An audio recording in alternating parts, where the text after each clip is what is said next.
Masih bersama kami di live event Presiden Terpilih 2009 dan pemirsa, kita akan mengetahui seperti apakah harapan dari masyarakat terhadap pasangan SBY Budiono, terutama setelah hasil quick count sejauh ini menunjukkan pasangan nomor urut 2 ini yang memimpin perolehan suara. Kita akan tanyakan kepada Edwin Tintin yang masih berada di Pasar Festival Kuningan, Jakarta. Edwin, silakan.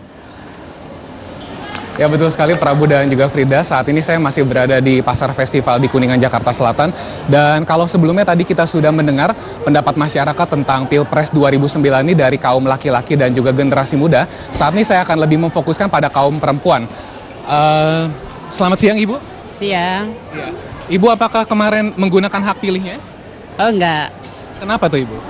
Kebetulan saya lagi ke Jakarta. Ya itu. Oh Ibu dari luar kota ya? Dari luar kota, Kendari. Bukannya itu bisa Ibu, dari putusan MK kita bisa menggunakan hak pilih kita dengan penggunaan KTP, apakah Ibu sudah mencoba hal itu? Udah, tapi rupanya nggak bisa. Di sini setelah kita urus di kelurahan tempat kami di Jakarta, kayaknya nggak bisa, sulit. Jadi masih terkendala administrasi ya Ibu ya? Iya. Ibu kalau boleh tahu, apakah Ibu bekerja atau Ibu rumah tangga ya? Saya kerja sebagai guru. Sudah berapa lama Ibu Maksudnya? bekerja menjadi guru? Sudah 25 tahun. Oke. Ibu selama sudah 25 tahun ini menjadi guru, menurut Ibu nasib guru sudah sejahtera belum saat ini? Menurut saya belum. Kenapa Ibu? Karena kalau kita melihat instansi lain itu masih kami guru-guru itu masih jauh lebih rendah kesejahteraan kami dibanding instansi lain.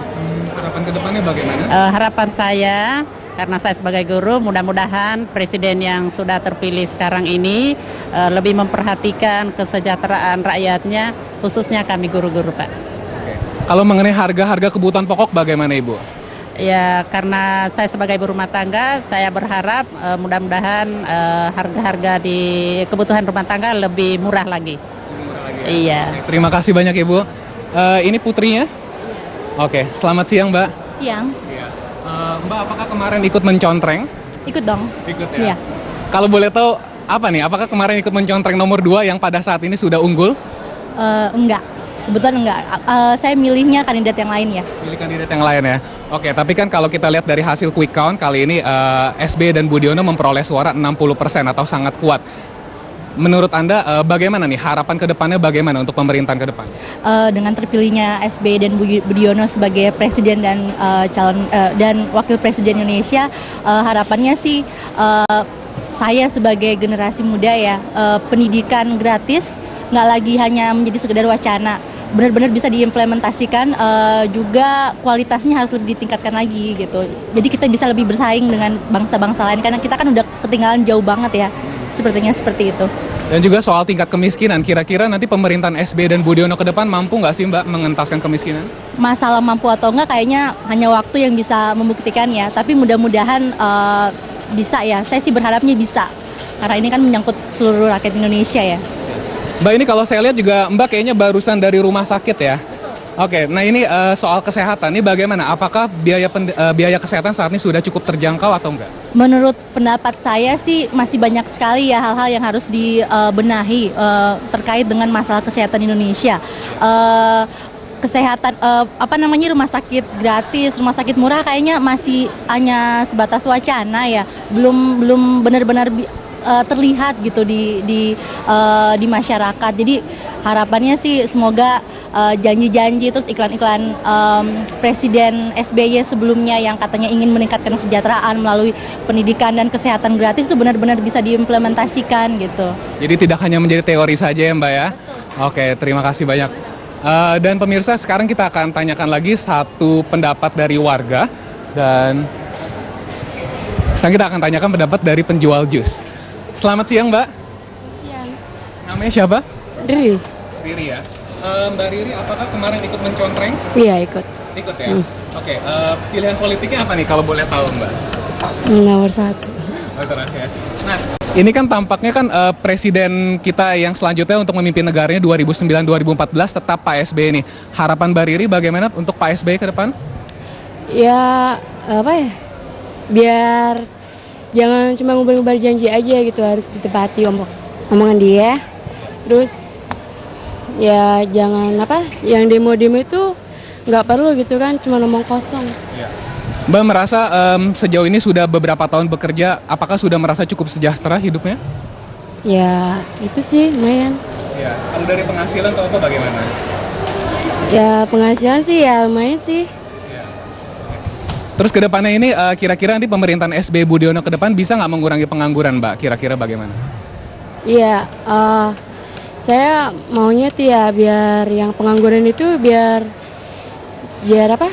Biar dimudahkan untuk mencari pekerjaan, biar mengurangi pengangguran dan apa yang orang miskin itu biar dibantu gitu. Lapangan pekerjaan lebih banyak lagi ya, Mbak ya. Oke, terima kasih banyak Mbak Yeah. Riri. Ya.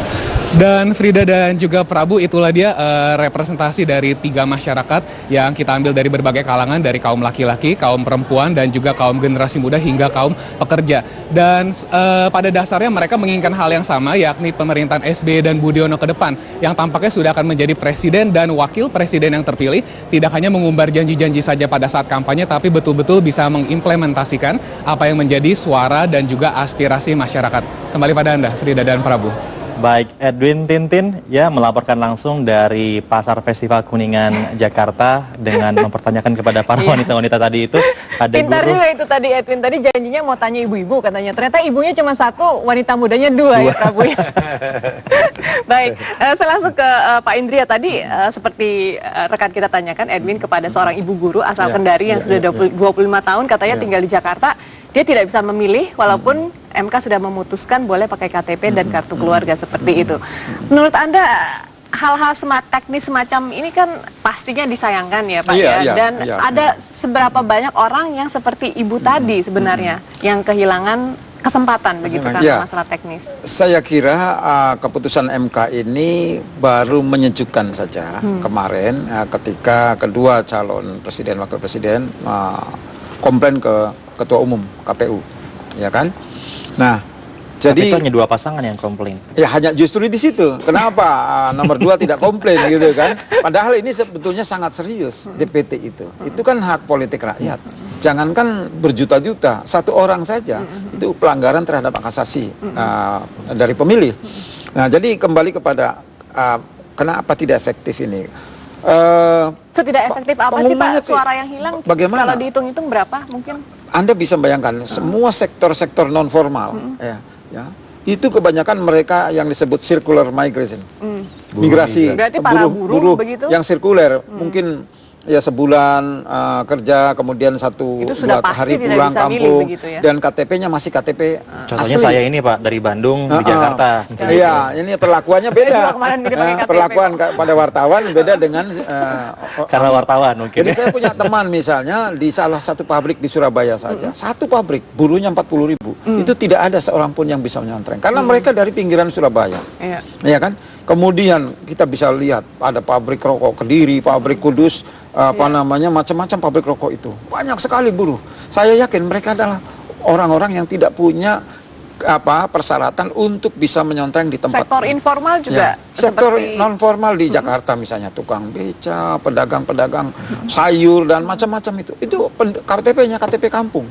Dan nggak mungkin mereka pulang kampung hanya untuk itu karena biayanya kan mahal. Jadi sebetulnya masih banyak yang tidak bisa memenuhi haknya untuk Mas Ikra, seberapa seriuskah permasalahan ini? Bisakah mungkin kalau nanti pada kenyataannya katakanlah bisa dikumpulkan suara mereka yang tidak tersalurkan itu, bisakah itu menggoyangkan posisi SBY Budiono? Yang jelas ya, keputusan MK itu kan keluar hanya 1 hari atau 36 jam sebelum pemilu, ya, pemilu presiden. Nah itu yang kemudian menyebabkan orang juga tidak tidak merasa ada sosialisasi yang bagus, gitu kan. Itu satu. Makanya kalau Anda lihat orang yang menggunakan KTP di dalam pencontrengan kemarin, itu misalnya 1 TPS itu berkisar antara 2 sampai paling tinggi 35. Nah kemudian yang kedua, karena ada aturan bahwa dia harus bawa KK, dia harus di tempat tinggalnya, itu kemudian menyebabkan tidak bisa menampung semuanya. Tapi itu semua udah lewat Mas Ikrar. Kita ambil hikmahnya saja secara singkat dari proses demokrasi yang sudah berjalan selama ini. Hikmah apa yang bisa kita ambil? Yang jelas kalau saya boleh menilai secara jujur ya, Yang jelas proses demokratisasi kita itu udah berjalan dengan baik. Yang ingin saya katakan demokrasi proseduralnya itu udah berjalan baik. Walaupun kita juga mencatat bahwa baik itu pemilu legislatif maupun pemilu presiden itu pelaksanaannya dan pelaksananya itu jauh lebih buruk dibandingkan dengan pemilu 2004 misalnya kan, atau bahkan mungkin dengan 99 bahkan ya. Nah kemudian yang lain juga kita juga melihat bahwa biar bagaimanapun juga pemilu baik itu legislatif maupun pilpres sudah berjalan dengan aman ya, dan itu saya pikir satu bukti yang cukup baik ya. Walaupun lagi-lagi sebetulnya dari tingkat pilihan orang sebenarnya kita juga nggak berbeda dengan orang-orang di Eropa Barat ya. Yang juga kadang-kadang saya juga merasa lucu aja kan. Saya beri contoh misalnya sudah jelas-jelas sistem kapitalisme itu gagal membuat mereka itu maju kan. Tapi kok yang terpilih di negara-negara Eropa Barat itu masih partai-partai yang berasal dari sayap kanan, bukan partai sosialis Pak atau Indria, partai singkat buruh. saja terakhir. Ya, saya kira saya tidak bisa mengatakan bahwa perubahan itu akan berlangsung secara cepat. Tapi paling tidak sedikit lebih baik gitu. Cuma seperti tadi kita akui kenapa kok ada KPU yang semacam itu gitu kan, sayang sekali. Mestinya kita melakukan perubahan-perubahan secara konsisten. Sekarang lebih baik dari kemarin. Dan 2014 harus lebih baik dari sekarang. Jadi tidak mungkin ada perubahan radikal. Nah, termasuk juga tadi gaji guru, nggak mungkin gaji guru naik 100% gitu kan. Uangnya dari mana gitu. Baik. Yang penting sudah berjalan dengan baik, namun masih ada yang masih seharusnya bisa diperbaiki. Baik, terima kasih Pak Indria Samego, peneliti senior dari Habibie Center, dan juga Mas Ikrar Nusa Bakti, peneliti dari LIPI. Terima kasih atas waktunya di Metro TV. Jelajahi cara baru mendapatkan informasi. Download Metro TV Extend sekarang.